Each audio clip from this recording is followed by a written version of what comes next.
वेदैश्च सर्वैः अहमेव वेद्यो, भगवान ने गीता में स्पष्ट बोल दिया, सारे शास्त्रों का निचोड़, कंक्लूजन भगवान ने बोल दिया, अहमेव वेद्यो, मैं ही वेद्य वस्तु। कौन? कृष्ण। इसको चैतन्य से कह दें। और तो क्या बोला? शास्त्रे ना जाने मर्मो अध्यापना करे, कर्दवे प्राय जन शास्त्र वही मोड़। शास्त्र के तात्पर्य समझता नहीं तो पंडिताई करता है। वो कहते गधा है, शास्त्र ज्ञान का बोझा लिए घूम रहा है, तात्पर्य मालूम नहीं। तात्पर्य क्या है उसका मालूम नहीं।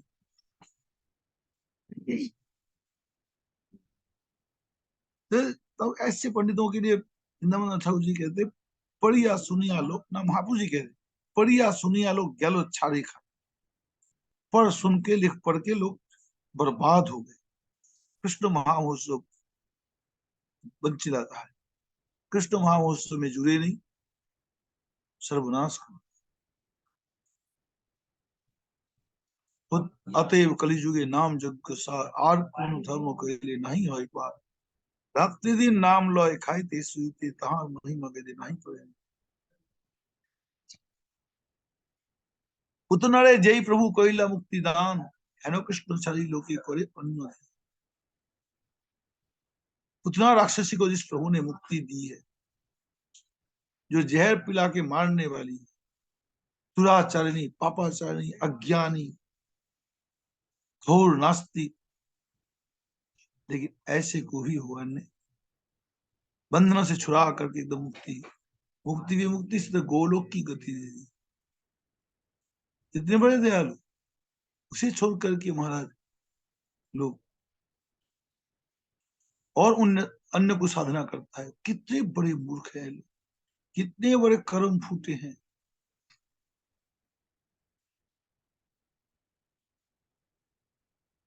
अघासुर है नो पापी जी कोई मोचन, कौन सुखे सारे लोग तहारो कीर्तन। अघासुर जो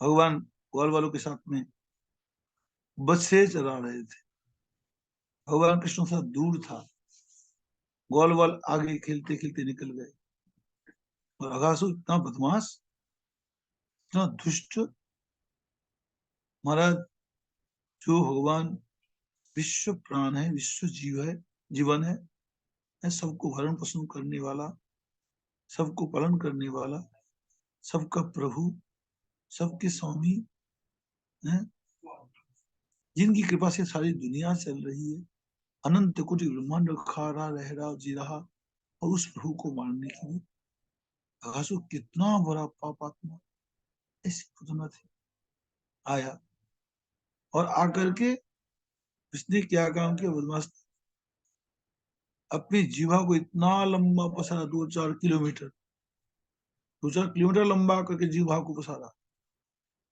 पसार करके, और एक होठ को कहाँ पीछे छुपा लिया नीचे, एक होठ को लेके एकदम आसमान के ऊपर, हजारों मील ऊंचाई पर, किसी को दिखे ही नहीं,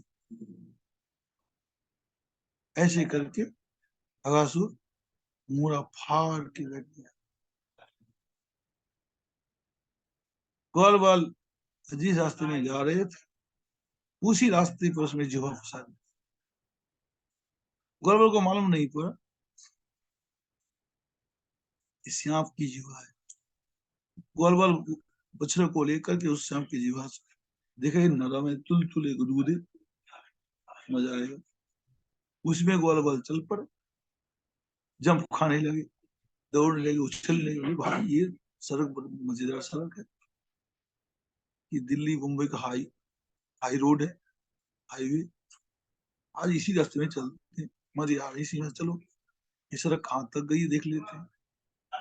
चलते गए चलते गए चलते गए, अगासुर देखा सब ग्वाल वाल आ गया, बछड़े भी आ गए, कृष्ण नहीं आया।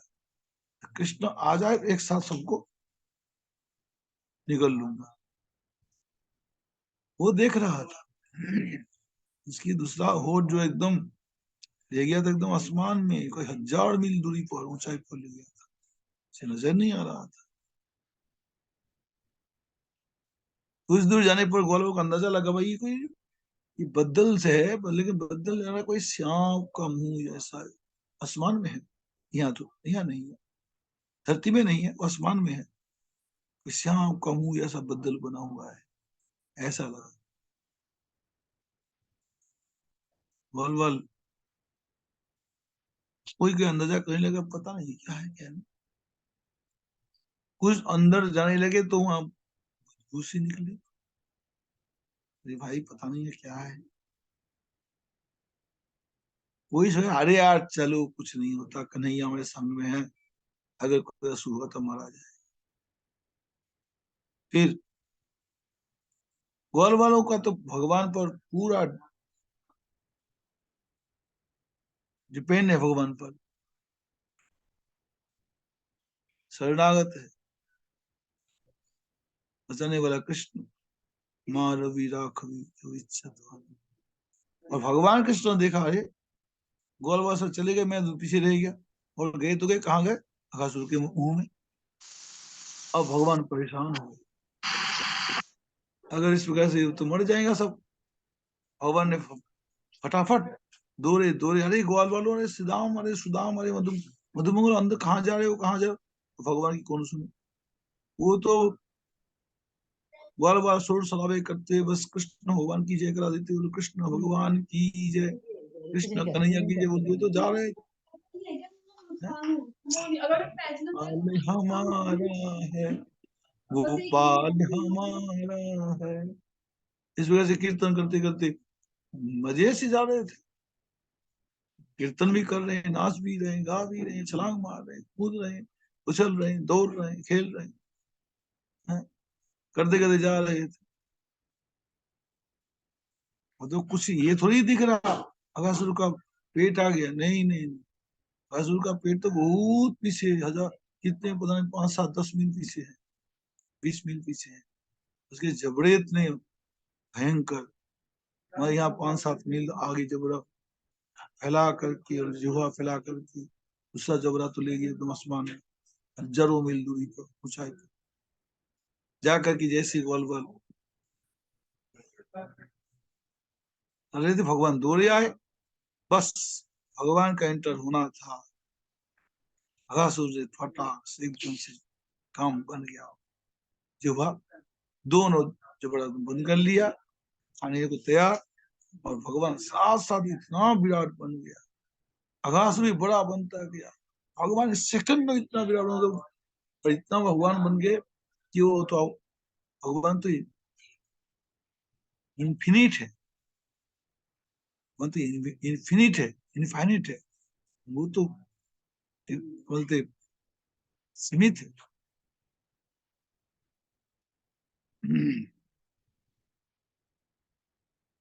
इसलिए भगवान एकदम बढ़ गए, उनके जबड़े फाट, जबड़ा फट गया, और ना निकल सका ना उगल सका, बाहर न कर सका अंदर न कर सका, इतने बड़े हो गए। और वो छटपटाता तड़फड़ाता हाथ करता, इतने तो ग्वालवाल सब मर गया, बछड़े सब मर गए, सब एकदम घास एकदम वो छटपटाए, और तो खत्म हो गया, ग्वालवाल भी खत्म हो गए, बछड़े भी खत्म हो गया। भगवान कृष्ण ने घासुर को मार करके, फिर ग्वालवाल को जिंदा करके, बछड़ों को जिंदा करके, एक एक को ले आए बाहर। बाहर जैसे लाए, जब अघासुर की आत्मा वो शरीर से निकलकर आसमान में इंतजार कर रही थी, उसकी आत्मा तो शुद्ध हो गई भगवान के स्पर्श से, ग्वाल वालों के स्पर्श से। हिंसा भाव में भी भगवान को याद करे तो इसको, अघासुर ने भगवान को हिंसा करने के लिए, मारने के लिए, खाने के लिए हुआ था, लेकिन उसकी आत्मा मुक्त, शुद्ध हो गई, कर्मों का भोग खत्म हो गया, पापों का भोग, सारा फल जल गया, सब कुछ एकदम शुद्ध होकर के अघासुर आसमान में इंतजार करने, देव रूप धर, विष्णु रूप धर के विष्णु पार्षद उद्धान इंतजार करेंगे। भगवान जैसे निकले उनके मुंह से, उस वही भगवान के चरण प्रणाम किया, भगवान के पास वही कुछ। तुलसी अपने राम को रीझ भजो चाहे खींच, जल बरसते उग जाती जैसे खेत।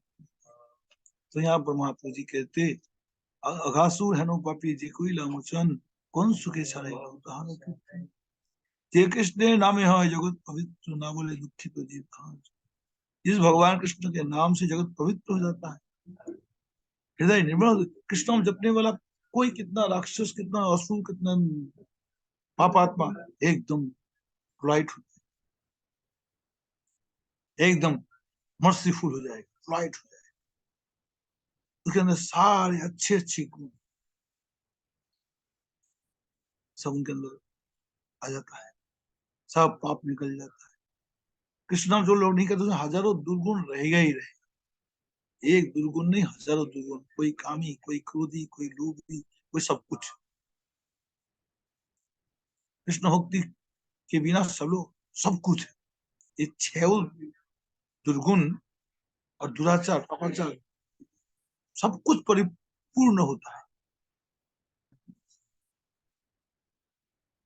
कृष्ण भक्ति आते ही ये छह विकार धीरे धीरे धीरे धीरे कंट्रोल हो जाने लगता है, होते तो एकदम फिनिश हो जाता है, बंदा एकदम दूध का धूला हो, आह निर्मल चरित्र हो जाता है। मेरा रूप गोस्वामी, सनातन गोस्वामी, जीव गोस्वामी, गौरी वैष्णवाचार्य, कोई भी वैष्णवाचार्य जो हरिभक्त, कोई भी एक्सपाइज, वाल्मीकि डकैत, कोई सुधर, हरि नाम ऐसे सुधार। हरिनाम छोड़ के एक भी कोई अब तक कोई रिकॉर्ड नहीं बना पाया हरिनाम के बिना कोई सुधरा है। सब बिगड़ा ही बिगड़ा, सुधरा कोई नहीं, हरिनाम से बड़े सुधरे। अजामिले निस्तैला जी कृष्ण नामी, धनुकुल विद्या मोदी तहा नहीं जाता है। जिस कृष्ण के नाम ने अजामिल को सुधारा, लेकिन लोग धन पैसे के अहंकार में, मुझे खानदान के अहंकार, लिखा पढ़ा, मैं लिखा पढ़ा हूँ, लिखा पढ़ा हूँ अहंकार में उस कृष्ण नाम को नहीं।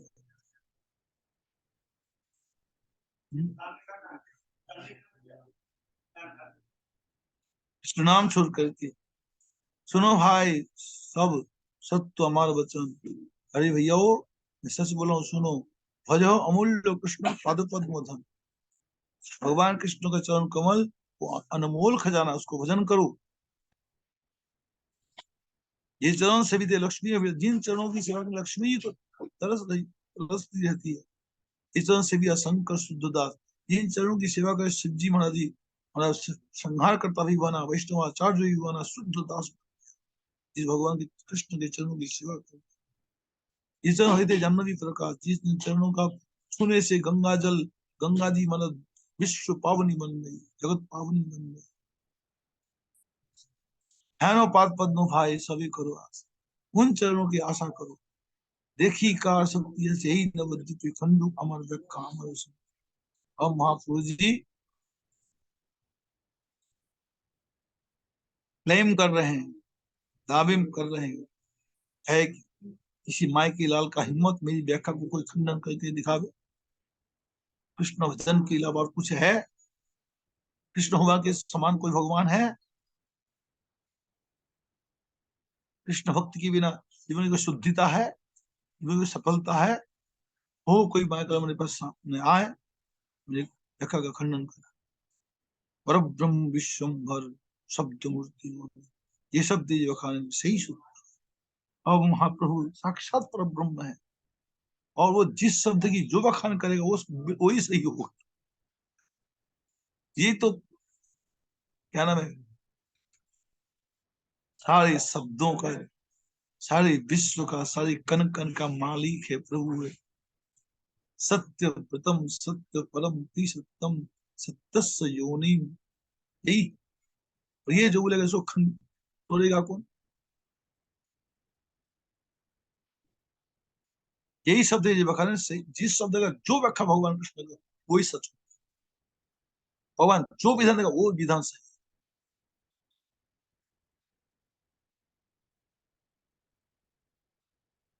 भगवान ने बोला सर्वधर्मान परित्यज्य मामेकम शरणं व्रज।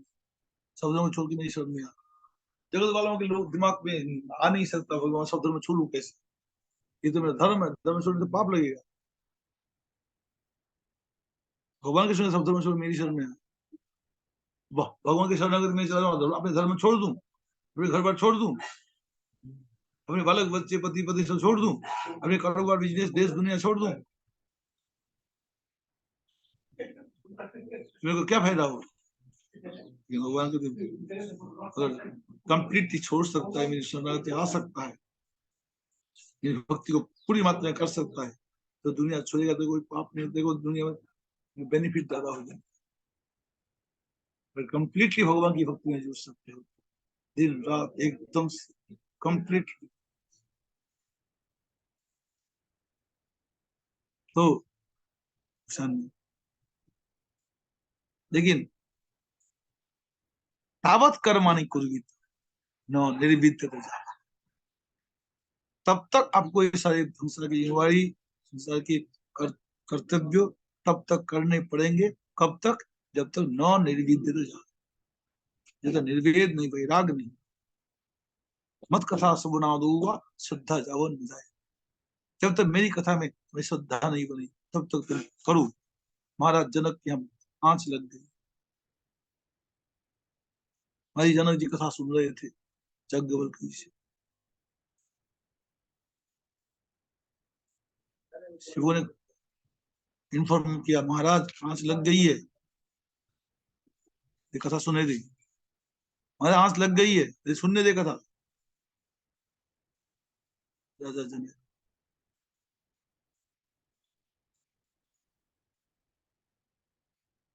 महाराज गोपाल सिंह विरामीर का लड़का, एकादशी के दिन आक्रमण हो गया, उनका डर है एकादशी सब लोग हरि नाम करेगा, कोई लड़ाई नहीं करेगा। विधर्मियों ने, मुस्लिमों ने आक्रमण कर दिया, ला गया, इतना तोड़ फोड़ दिया, बोले करने दे, हरिनाम तो हरिनाम में लगे रहो।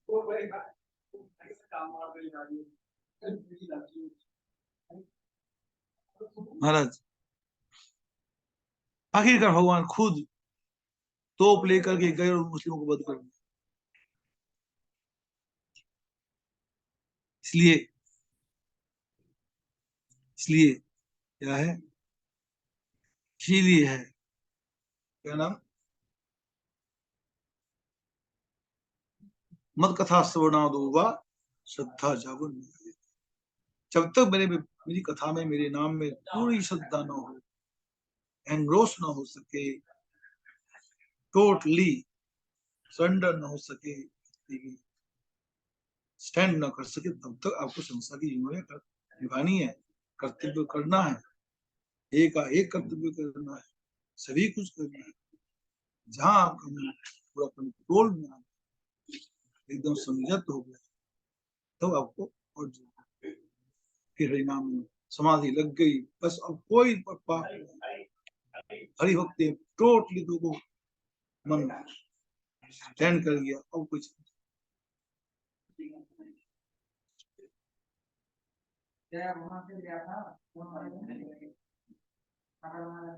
वही तो पूर्व सब सुने एक मने, प्रभु विवल हो सत्य से बखान। और विद्यार्थी जब सुन रहे थे एकाग्र चित्त से, महाप्रभु भी विवल होकर बोले जा रहे थे, इगरली एक्सप्रेशन करते जा रहे थे। सहज ही शब्द माते सत्य कृष्ण सत्य है, ईश्वर जी बखानी भी किसी चित्त नहीं, सभी सहज ही शब्द माते कृष्ण सत्य का है, कृष्ण को ही सत्य करके सत्य बोला है। और भगवान जो बखान इस प्रकार से व्याख्या करेगा, कौन सी आश्चर्य की बात है। छने के हिला बाध्य दृष्टि संवर लज्जित हिया की भाई। फिर अचानक से महाप्रभु जी ये आवेश में आए, शर्म में पड़े, भाई मैं कुछ क्या व्याख्यान किया आज, आज ये मैं केमो तो से सूत्र व्याख्यान लो, आज मैंने सूत्र की व्याख्या मैंने कैसी की भाई। विद्यार्थियों का परुआ सकल बोले किचु ना बुझिल, आज कुछ समझ में नहीं आपने किया व्याख्यान किया। समझ भी नहीं आया। यतो किसी शब्द व्याख्यान हो कृष्ण मात्र उचित हम तुम्हारी व्याख्या की भाषी पत्र, तुम हर एक शब्द की व्याख्या में कृष्ण कृष्ण बोले जा रहे हो, तुम्हारी व्याख्या में समझ में नहीं आई। हंसी बोले विश्वम्भर, सुनो सब भाई, तुम पुथी बांधो, आज ही चलो गंगा स्नान। महापुरी बोला आज किताब बंद करो, चलो गंगा जी स्नान करने के लिए चलते हैं और कीर्तन करते हैं। बांधिला पुस्तक सभी प्रभु वचने गंगा स्नान विश्वम्भर। सब विद्यार्थी ने किताब बंद करके महाप्रभु के साथ में गंगा स्नान करने चले गए। गंगा जल केरी करी प्रभु विश्वम्भर, समुद्र महाजन पूर्ण ससुधा। फिर महाप्रभु गंगा जी में जाकर के क्या करने लगे, स्नान करके फिर जल विहार करने लगे। गंगा जल केरी करी विश्वम्भर राय, परम सुखी जगह सब महाबली गंगा जल में विहार करने लगे। सटमती वही देखने लगे, ब्रह्मादि अभिलाष जे रूप देखी थे अनुरूप विपुल खेले सही जल। जिस भगवान को ब्रह्मा आदि देवता दर्शन करने के तरसते हैं, और वो प्रभु ब्राह्मण रूप में है, गंगा जी जल में जल विहार कर गंगा घाट स्नान करे, तो सब जन सवाई चाहे निबोधन। जो कोई गंगा घाट में स्नान करे सब महाप्रभु देख देख बड़े खुश हो जाते। अन्य सर्वजन कहे वचन, धन्य माता पिता सब लोग आपस में बोलने हैं, भैया ये बच्चा जिसका है वो माता पिता धन्य। प्रभु शिव उल्लास आनंद करें, गंगा मैया भी खुश करके बड़ी बड़ी लहरें उछालने लगी। और रंगे चले भी अनंत और वो लहरों के बहाने से गंगा मैया नाच रही थी। चतुर्दिगे भूरे बेरिया जन्म सुता, तरंगे चले जल दे अलंकिता। और जन्म सुता जाह्नवी गंगा जी चारों तरफ से महाप्रभु घेर करके अपने तरंगों के जल से महाप्रभु को चढ़ाने दे रही थी। मेरे मात्र ईश्वर लीला और मर्म को जाने, तो हवे सकल पुराने। वेद में शास्त्रों में महाप्रभु की लीलाओं का सब वर्णन हुआ है, वर्णन हुआ है। स्नान करी हे आइलेन विश्वम्भर, शरीरा परुआ वर्ग जथा घर। नव जी घर में आ गए, विद्यार्थी अपने अपने घर चले गए। वस्त्र परिवर्तन करी धुइया चरण, तुलसी जल दिया कोई लाओ सिंचन। नव जी घर में आकर के कपड़े बदले, फिर तो पैर धोए, उसके बाद महाप्रभु जी तुलसी जी की पूजा की, तथा विधि करी प्रभु गोविंद पूजन, हसिया वसीला की भोजन। फिर भगवान कृष्ण की, भगवान विष्णु भगवान की पूजा है, उनकी पूजा करके भोजन खाने बैठे। तुलसी मंजरी सहित दिव्य अन्न, माय अन्य सम्मुखी कहिलो प्रसन्न। तुलसी मंजरी डाले हुए भोजन में अन्न की, और अन्न में घी भी डला हुआ, ऊपर से तुलसी मंजरी डला हुआ है, और भगवान को भोग लगा। ऐसा से तभी करी निवेदन, हाँ उस भोग को महाप्रभु ने, भगवान को महाप्रभु ने भोग लगाया। अनंत ब्रह्मनाथ करें भोजन, उसके बाद महाप्रभु जी भोजन खाने बैठे। सम्मुखे को सिरा सुची जगते माता, देखे दुखी पति बता। सची में तो सामने बैठी, और विष्णु प्रिया जी घर के भीतर से देखने लगे। माई बोले आजी बाप की पुथी बोलीला, हाँ श्वेत की बाप कौन गलत बोलीला। भैया ने पूछा बेटा आज तुमने कौन सा ग्रंथ पढ़ा, और तुमने किससे क्या शास्त्रार्थ किया, लड़ाई किया। प्रभु बोले आजी पहिला कृष्ण नाम सत्य कृष्ण चरण गुणधाम। हम बोले आज मैंने कृष्ण नाम पढ़ा है, और भगवान कृष्ण चरण कमल की गुणधाम वही सत्य है, कृष्ण ही सत्य है, उनके चरण ही सत्य है, यही मैंने पढ़ा। हरे कृष्ण, हमारा समय हो गया। इस्लाम कल सुन। राधे राधे। दंडोत हरे कृष्ण। गुरवे गौरचंद्राय राधिकाये तदालये, कृष्णाय कृष्ण भक्ताय तद्भक्ताय नमो नमः। कृपया क्षमतामपराधिजनम् कलुषायुत सक्त सुदीन नरम, सुपथे परिचालय सर्वदिनं प्रणमामि च माधव देवपदम्। तव कृपाकाण अमार संबल, तव कृपा बिने नहीं अन्य बल कृपा कर प्रभु दिया चिद बल दास तो मां प्रणमय। सर्वप्रथम भगवान के अभिन्न प्रकाश विग्रह श्री गुरुपाद पद्म पूज्यपाद दंडी स्वामी भक्त प्रसाद विष्णु गोस्वामी गुरुदेव महाराज के पावन श्री चरण कमलों में असंख्य कोटि दंडवत ज्ञापित करते हुए उनकी अहेतु की कृपा प्रार्थना करती हूँ। वे अपनी कृपा वर्षण करें जिससे निज कर्ता अभिमान भाव को छोड़कर एकमात्र उनकी वाणी के वाक के रूप में अपना परिचय दे सकूं। परम गुरुदेव नित्य लीला श्री भक्ति दयित माधव गोस्वामी महाराज, परमेष्टि गुरुदेव जगत गुरु भक्ति सिद्धांत सरस्वती गोस्वामी ठाकुर प्रभुपाद व समस्त गुरु परंपरा जयुक्त हूँ। श्रीमन नित्यानंद प्रभु श्री गौर हरि वृंदावन बिहारी राधा गोपीनाथ भगवान जयुक्त हूँ। आज हम श्रवण करेंगे श्रीमद् भागवतम के अंतर्गत प्रथम स्कंध अध्याय 12 और श्लोक संख्या 21। ओम नमो भगवते वासुदेवाय। ओम नमो भगवते वासुदेवाय। ओम नमो भगवते वासुदेवाय। धन्वी नाम ग्रहणी रेशा तुल्यश्चार्जुनयोर्द्वयो हुतास इव दुर्धर्षः समुद्र इव दुस्तरः। युधिष्ठिर महाराज जो ब्राह्मण वर्ग है उनसे परीक्षित महाराज जिनका भी बालक का जन्म हुआ है शिशु का, उसके भविष्य के बारे में पूछ रहे हैं। ये कैसा होने वाला है, क्या ये जिस खानदान में जिस वंश परंपरा में इसको जन्म मिला है, क्या उसमें जो पहले इसके पूर्व पुरुष फोर फादर्स हो चुके हैं ऐसा होगा ये।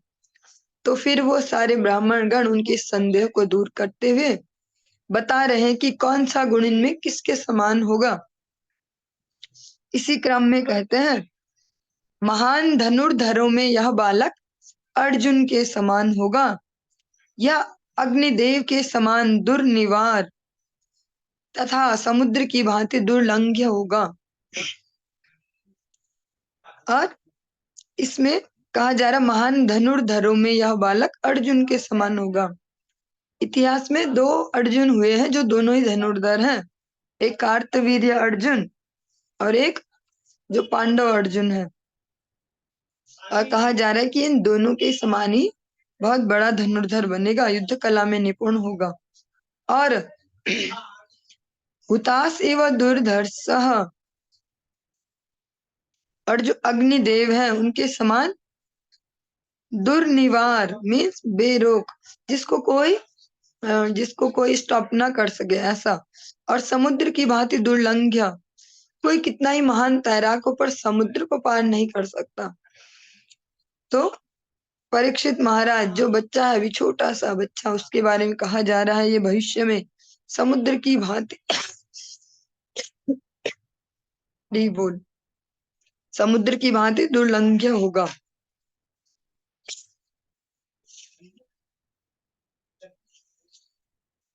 मृगेंद्र इव विक्रांतो निषेव्यो हिमवानिव तितिक्षुर्वसु दैवाश सहिष्णु पितराविव। यह बालक सिंह के समान बलशाली तथा हिमालय की भांति आश्रय प्रदान करने वाला होगा। यह पृथ्वी के समान क्षमावान तथा अपने माता पिता के समान सहिष्णु होगा। जिस प्रकार से वन में हम देखते बहुत बड़े बड़े भी जानवर हैं, शेर से भी बहुत बड़े बड़े भी जानवर हैं, उनसे भी और खतरनाक, लेकिन राजा कौन है? सिंह है। जब बल की जहां पर परिभाषा दी जाए एग्जाम्पल तो शेर का ही दिया जाता है, इसलिए कहा जा रहा है बल में ये सिंह की भांति होंगे और आश्रय देने वालों में हिमालय की भांति। जैसे हिमालय ने इतने कह सकते मनुष्यों को भी आश्रय दे रखा है, और पूरे जो हम देख सकते हैं भारतवर्ष की जलवायु में बहुत बड़ा रोल है हिमालय का। और अनेक जो प्राकृतिक संपदाएं हैं, चाहे औषधियां हो, इस प्रकार से उनको भी आश्रय देने वाले कौन है? स्वयं हिमालय। तो आश्रय देने वालों में हिमालय के समान होगा। और क्षमाशील, क्षमाशील किसके समान होगा? पृथ्वी के समान। क्योंकि पृथ्वी की क्षमाशीलता को देखें तो मनुष्य हो या कोई भी जीव जंतु, सब पृथ्वी का कितना ज्यादा शोधन करते रहते हैं, उससे कुछ न कुछ दोहते रहते हैं, फिर भी वो कभी पलट कर उनको जवाब नहीं देती। हम अपना सारा जो भी गंदगी हमारे शरीर का कचरा हो, चाहे हमारे घरों का हो, चाहे शरीर का भी, कितना अ, अपवित्र से अपवित्र पदार्थ भी पृथ्वी पर ही फाइनली छोड़ते हैं, फिर भी वो कभी इसका प्रतिकार नहीं करती। और सहिष्णु किसके समान होगा? पृथ्वी फिर भी क्षमा करती है। एक तो हो गया सहन करना कि चुपचाप सहन किया, एक हो गया क्षमा करना, उसके बाद वो उपकार भी करती है। केवल सहन नहीं करती, क्षमा भी करती। ऊपर से हमें सब जो हम खा रहे हैं पी रहे हैं वो फाइनली पृथ्वी से ही आ रहा है। अभी हम देखेंगे कि ये तो किसी फैक्ट्री से आया है, लेकिन जो बेस मटेरियल है वो तो धरती ही दे रही, तो वो क्षमाशील है, हमारे अपराधों को लेती भी नहीं है, उनको सहन भी करती, ऊपर से उपकार भी करती कि लो तुम कैसे जीवित रहोगे, तुम अपने लिए लो। और अपने माता पिता के समान सहिष्णु होगा। सहिष्णु कैसे होगा? जैसे माता पिता, इसको हम लौकिक जगत में भी यूज कर सकते हैं। जिस प्रकार माता पिता छोटे छोटे बच्चों के, या धीरे धीरे वो बड़े भी होते जा रहे हैं, जब तक माता पिता रहते हैं लगभग देखा ही जाता है कि वो सारी कमियों को या दुर्गुणों को क्षमा करते रहते हैं। एक तरीके से ये गलत भी है, और अगर क्षमाशीलता में देखे तो बहुत सहन शक्ति है भैया, ये सहिष्णु होते हैं, सहते रहते हैं। लेकिन ये सारे जो गुण हैं, एक जो सही राजा हो उसमें इन सब गुणों का एक सही जो है सही अमाउंट में मिक्सचर, वो बहुत ज्यादा जरूरी है। एक सही रेशियो होना बहुत जरूरी है, तभी वो अच्छे से प्रजा को पालन कर पाएंगे। और यहाँ पर यही भविष्यवाणी की जा रही है कि जो बालक परीक्षित हैं वो इन सारे गुणों से परिपूर्ण होंगे। पितामह समासाम्ये प्रसादे गिरिशोपमः आश्रयः सर्वभूतानां यथा देवो रमाश्रयः। यह बालक मन की समता में अपने पितामह युधिष्ठिर या फिर ब्रह्मा जी के समान होगा। जैसे समस्त, अभी जो डायरेक्ट पितामह है इस बालक के वो है युधिष्ठिर महाराज, और जो समस्त मानव जाति के जो समझे प्राणी मात्रों के पितामह वो कौन है? ब्रह्मा जी। मन की समता में, मन की समता मीन्स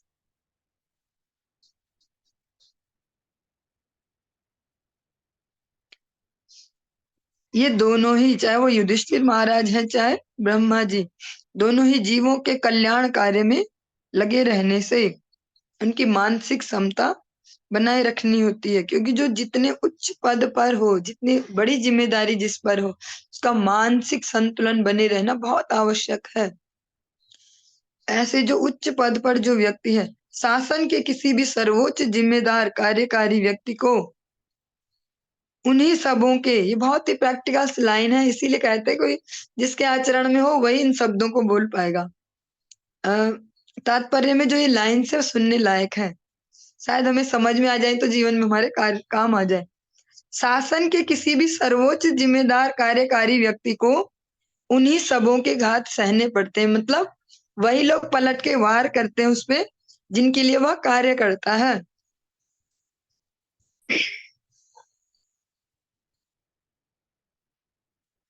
जो ब्रह्मा जी हैं, इसमें ब्रह्मा जी का एग्जाम्पल दिया। ब्रह्मा जी ने सारी सृष्टि की रचना की, सबको शरीर दिए, शरीर के जो अंग है सब प्रदान किए। यहाँ पे एग्जाम्पल दिया ब्रज गोपियों का, कि वो जो गोपी गीतम में आप सुनते हैं कि वो बोलती हैं कि त्रुटि युगार्यते त्वाम पश्यता, जो हमारी ये पलकें हैं ये नहीं होनी चाहिए थी, ब्रह्मा जी बेवकूफ है, इन्होंने पलकें बना दी, इनकी वजह से हम आपको इतनी देर, जब तक ये झपकती हैं इतनी देर भी आपके दर्शन से दूर हो जाती हैं। तो वहां पर गोपियां इस प्रकार से शिकायत कर रही है ब्रह्मा जी की। यहाँ पे ये एग्जाम्पल लिया है कि जो सृष्टा है ब्रह्मा जी, उन्होंने जो पलकें बनाई वो कृष्ण दर्शन करने में उन्हें बाधा पहुंचाती हैं। और ये तो ब्रह्मा जी का यहाँ पे एग्जाम्पल लिया, वो भी श्रेष्ठ जो सबसे बड़े लेवल के भक्त हैं वो भी ब्रह्मा जी को इस प्रकार उनमें भी कमी निकाल दे रहे हैं कि आपने गलत बना दी ये पलकें, इतनी देर के लिए हम ठाकुर जी का दर्शन नहीं कर पा रहे। अतएव अन्यों के विषय में क्या कहा जाए, जो किसी भी उत्तरदायी व्यक्ति के हर कार्य की आलोचना करते रहते हैं। ब्रज गोपियां जो सबसे एक्सट्रीम लेवल पे भक्त माने जा रहे हैं, वो उन्होंने भी जो जो बोल सकते हैं जो कार्य करने वाले व्यक्ति हैं, जो सृष्टि को जन्म देने वाले व्यक्ति, जिन्होंने इतने सुंदर सुंदर सारे अंग दिए, उनमें भी कमी निकाल दी। आपने जो भी किया पर ये पलक गलत बना दी, ये पलकें नहीं बनानी थी। तो फिर कहा जा रहा है कि अन्य लोगों की तो क्या, फिर वो तो निकालेंगे ही, फिर कमियां वो भी निकालते फिरेंगे। इस प्रकार महाराज युधिष्ठिर को अपने शत्रुओं द्वारा उत्पन्न की गई अनेक विषम परिस्थितियों का सामना करते रहना होता था। और महाराज परीक्षित के पास वो युधिष्ठिर महाराज युधिष्ठिर के पास तो बार बार ऐसी सेंसिटिव सिचुएशन आती रहती थी कि अब क्या किया जाए, किंतु सभी जो ये संवेदनशील परिस्थितियां हैं इनमें भी अपने मानसिक संतुलन को पूर्ण रूप में बनाए रखते थे। इसीलिए इन दोनों का एग्जाम्पल लिया गया है, ब्रह्मा जी का और युधिष्ठिर जी का, कि जो मानसिक संतुलन है, मानसिक जो सामंजस्य, उसमें जो बालक है जिसका भी जन्म हुआ है, ये मानसिक संतुलन में कैसे होंगे, ब्रह्मा जी के और युधिष्ठिर महाराज के समान। और दानशीलता में यह कैलाशपति शिव के समान होंगे। और जो आपने कई बार बहुत सारी कथाओं के माध्यम से जो भोलेनाथ है उनकी दयालुता के या दानवीरता के बहुत सारे प्रसंग सुने होंगे, जैसे कि रावण को भी वो बहुत सारे वरदान देते हैं जिनका यूज वो उन पर ही करने लग जाता। या इस प्रकार से भस्मासुर या अनेक अनेक दैत्यों की जहां हम बातें सुनते हैं तो वो अधिकतर सारे के सारे वरदान लेते थे भोलेनाथ से और फिर उन पर ही यूज करते। तो दानशीलता में भी भोलेनाथ से इनका कंपैरिजन, उनका उपमा दी जा रही कि उनके जैसा दानवीर होगा। यह देवी लक्ष्मी के भी आश्रय भगवान नारायण के समान सबों को आश्रय देने वाला होगा। और ये सबसे बड़ी तुलना कर दी गई, जो लक्ष्मी जी हैं, सब जगत जीवों का अभी फाइनली जो प्रैक्टिकल समय चल रहा है सबका ही एकमात्र ही बोल सकते हैं गोल क्या है, लक्ष्मी जी। भले हम डायरेक्ट नहीं बोलते कि लक्ष्मी जी, कोई बोलता है पैसा चाहिए, कोई बोलता है प्रतिष्ठा चाहिए, कोई बोलता है कि जमीन चाहिए, लेकिन वो सब श्री ही है लक्ष्मी जी, वो जो भाग्य की देवी है। उनके आश्रय कौन है, भगवान विष्णु। आश्रय देने वालों में फिर जो महाराज परीक्षित है उनको फिर भगवान की उपमा दी गई कि आश्रय देने वालों में ये ऐसे होंगे। इतनी चंचला लक्ष्मी जी को भी आश्रय दे दिया जिन्होंने, लक्ष्मी जी स्वयं जिनका वर्ण करती हैं, इतने वो आश्रय देने वालों में सबसे श्रेष्ठ है, तभी तो लक्ष्मी जी उनका ही वर्ण करती है। सर्व सद्गुण महात्म्ये एस कृष्ण मनुव्रता रंति देव इवोदारो ययाति दिव धार्मिक।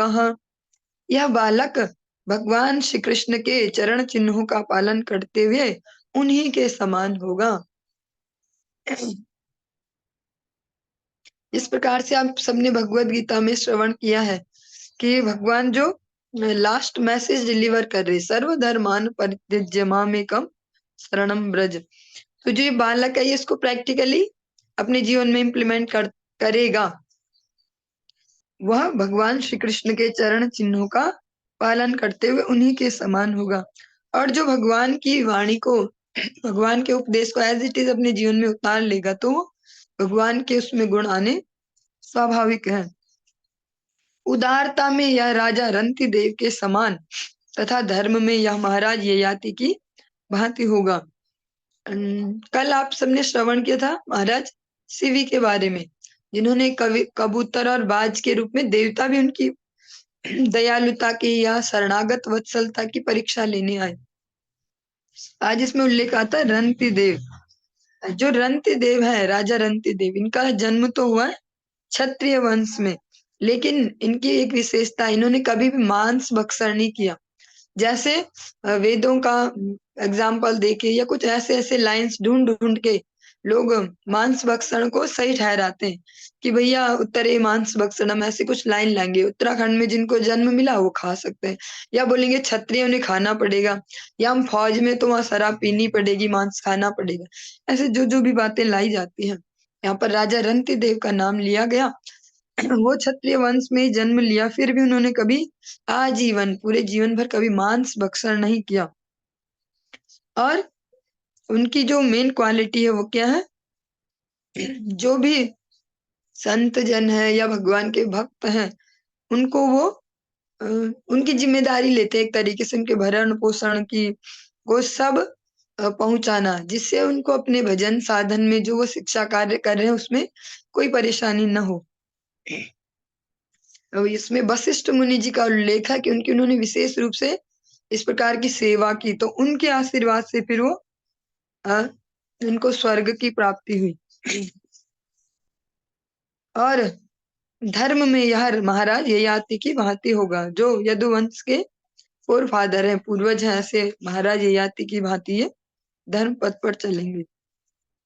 धृत्या बलि समः कृष्णे प्रहलाद इव सद्ग्रह आहर ते तैशो अश्वमेधानाम वृद्धानाम पर्युपासकः।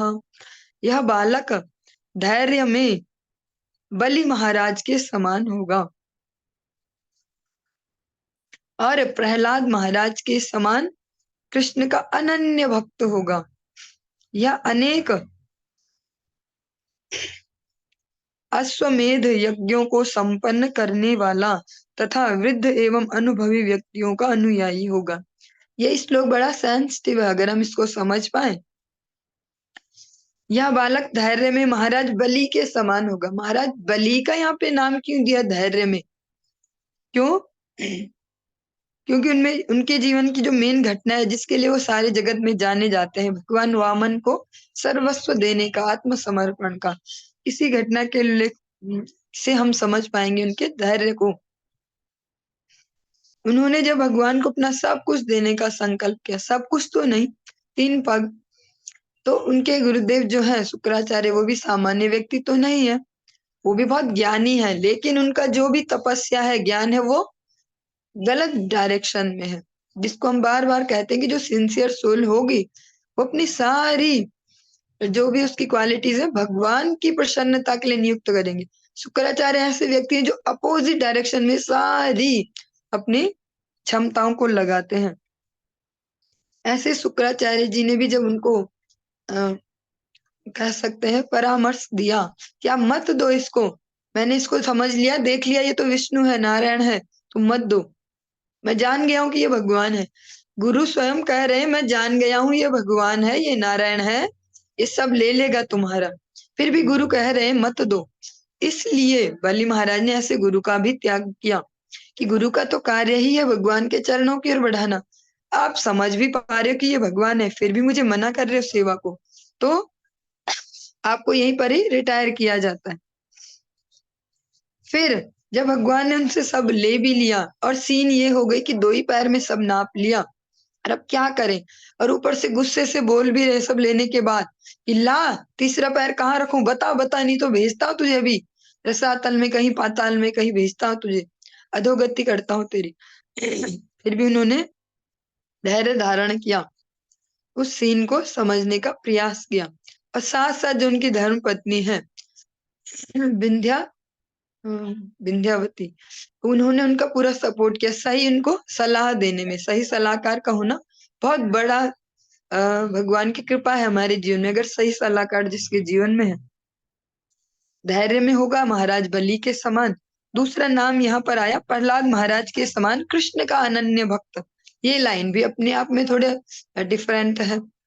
जब भी हम प्रहलाद महाराज का नाम कहीं सुनते हैं तो याद आता है तुरंत भगवान नरसिंह देव की याद आ जाती है, जय प्रहलाद महाराज, जय प्रहलाद महाराज, जय नृसिंह देव, इस प्रकार से बोलते हैं। लेकिन यहाँ पर इस श्लोक में स्पष्ट कहा जा रहा है कृष्णे प्रहलाद इव सद्ग्रह। कृष्ण भक्त कैसा होगा? ये अनन्य कृष्ण भक्त, प्रहलाद जी जैसा, न अन्य, अनन्य भक्त। और जब प्रहलाद महाराज भी श्रीमद् भागवतम में आप आगे सुनेंगे अपने पिताजी को जब बता रहे हैं, जब पिताजी पूछते बता किसने सिखाया तुझे ये सब ड्रामा, किसने सिखाया तुझे नारायण की सेवा पूजा ये नाम जप, तो वो भी स्पष्ट करके कह रहे मतिर न कृष्णा पर तो स्वतो वा, हे पिताजी कृष्ण में, वहां पर भी स्पष्ट नाम कृष्ण है, अभी नारायण नहीं बोला, राम नहीं बोला, नृसिंह तो बिल्कुल भी नहीं बोला, मतिर न कृष्ण। तो प्रहलाद जी एक्चुअल में क्या है, कृष्ण भक्त है, अनन्य कृष्ण भक्त, इसीलिए यहाँ पर कहा जा रहा है अनन्य भक्त कैसे बनेंगे ये कृष्ण के, प्रहलाद महाराज के समान। इसीलिए हरि कथाओं को सुनना और उनको समझ पाना, उनका कंक्लूजन ले पाना, वो थोड़ा डिफरेंट मैटर है। प्रहलाद महाराज जब हम सुनेंगे तो बस नरसिंह देव, लेकिन उस कथा में समझने के लिए ये है, वो नरसिंह भगवान को जप नहीं करते हैं, वो भगवान नरसिंह को नहीं देखते सब जगह इस प्रकार से, वो भगवान कृष्ण के अनन्य भक्त हैं। और भगवान कृष्ण ने ही जो ये अजीब सी सीन वहां पर क्रिएट की गई है, ऐसी कंडीशन बना दी गई कि देख बेटा अब क्या होगा, जब हिरण्यकश्यप ने ऐसे ऐसे वरदान मांग लिए, ब्रह्मा जी को इमोशनली वो करके हाईजैक करके इस प्रकार से मांग दिए कि अब तो कुछ हो ही नहीं सकता, तब ऐसे समय में भगवान कृष्ण ही बड़ी चतुरता से समाधान ढूंढ सकते हैं। इतिहास में जब जब भी कोई ऐसी सीन आई कि अब तो क्या किया जा सकता है, सबके सब ने हाथ उठा दिए, ब्रह्मा जी, भगवान भोलेनाथ और देवताओं की तो बात ही क्या, सब ने हाथ खड़े कर दिए, वहां पर भगवान कृष्ण ही ऐसी चतुराई से वहां पर उसका समाधान ढूंढते हैं। तो यहाँ पर जो अनन्य भक्ति होगी परीक्षित महाराज की कृष्ण के प्रति, वो कैसी होगी, प्रहलाद महाराज जैसी। प्रहलाद महाराज भगवान कृष्ण के हैं अनन्य भक्त, भगवान ने इसलिए उनकी रक्षा के लिए ऐसा रूप भी धारण कर लिया जो थोड़ा अजीब सा है, थोड़ा विभत्स सा, ऐसे लगे ये क्या है, ऊपर से तो पशु वाला शरीर, नीचे से मनुष्य का, ये कैसा शरीर है। भगवान अपने भक्त के लिए कुछ भी कर सकते हैं, भक्त वत्सल भगवान के जैसा अन्य कोई नहीं है।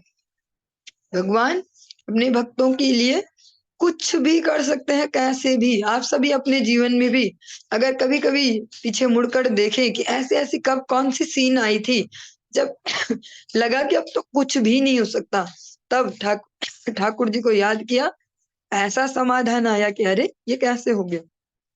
इसीलिए अनन्यता पे जोर दिया जाता है, अनन्यता। जहाँ अनन्यता होती है वहां भगवान अपनी सारी लिमिट्स को क्रॉस करके कुछ भी कर सकते हैं उस भक्त के लिए। और यही प्रहलाद महाराज के भी चरित्र में देखते हैं और परीक्षित महाराज के चरित्र में भी। परीक्षित महाराज की जो ये अनन्यता है, उसी के लिए तो भगवान माता का गर्भ, जो सबसे गलत, ऐसा बोल सकते हैं सबसे बेकार जगह मानी जाती है कि भैया पुनरपि जन्म पुनरपि मरणम पुनरपि जननी जठरे शयनम, ऐसा भी एग्जाम्पल दिया जाता है कि भैया अगर सही से भजन नहीं करोगे तो बार बार जन्म मृत्यु होगा, माता के गर्भ में जाओगे, मतलब इतनी गंदी जगह उसको ऐसे बताया जाता है, नरक के समान। लेकिन और शास्त्रों में भगवान वहां भी घुस गए परीक्षित महाराज के लिए, ये भगवान की भक्त वत्सलता है, ऐसा करना और किसी और के सामर्थ्य नहीं होगी। भगवान इतने से बन गए, भगवान जो ना विराट रूप दिखाने वाले भगवान, त्रिविक्रम भगवान आज अंगूठे के बराबर बन गए और उस गर्भ में भी चले गए। क्यों? अनन्यता के कारण।